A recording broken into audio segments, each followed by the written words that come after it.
So basically I decided to dub over the original audio on this one because it was sounding unbelievably cringy. I was trying to whisper because the wife was sleeping upstairs, but I just ended up sounding like a creepy burglar. She's sleeping up there. Anyway, without further ado, let's get her going here. So here's a comparison of the before and after. The clip doesn't really do it justice, but before the repair, I almost broke the handle off the door trying to open it. Just comes downstairs, finds me reefing on a locked door. What are you gonna do? All right, so you got 2 bolts on the rig here. Get your finger out of the way, bud. The top one is for anchoring the rig on the door, and the other one is for adjusting the wheels up and down like this.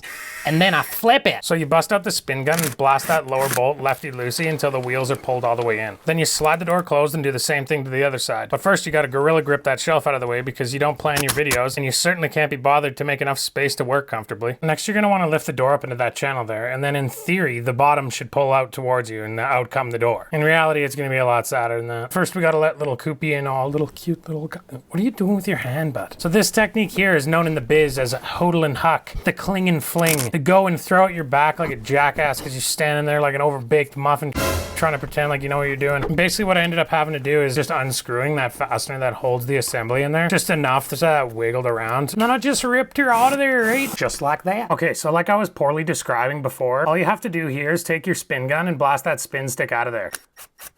Then just make like a coral and reef on the rig until you get her free.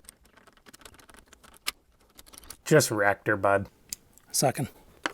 So you're gonna have to transfer that little screw over because it didn't come with it. You can see there's quite a difference in the size of the wheels there, so I'm just trying to make sure it's gonna fit. Like a little choo-choo. Then you just finagle the new rig into where the old rig was finagled and start threading the spin stick in by hand before finishing her off with a hefty over torque situation with the spin gun.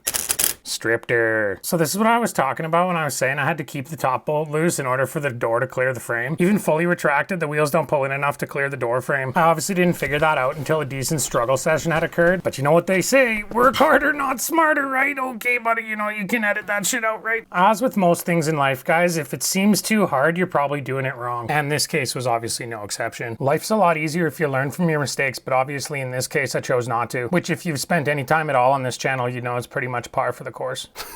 What are you doing?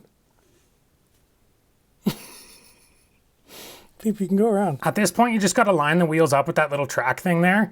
Tighten up the top bolt, then do the same on the bottom one and repeat the maneuver on the other side. Stripped your bud. And that's how you replace the wheels on a sliding glass door and make a 10-minute job take an entire afternoon to complete, right? I hope you enjoyed that, and be sure to like, favorite, and scoop dive so you don't miss any of my inconsistent uploads, all right? Oh yeah. Like, favorite, subscribe. God, it looks like a 4-year-old made this. Yes.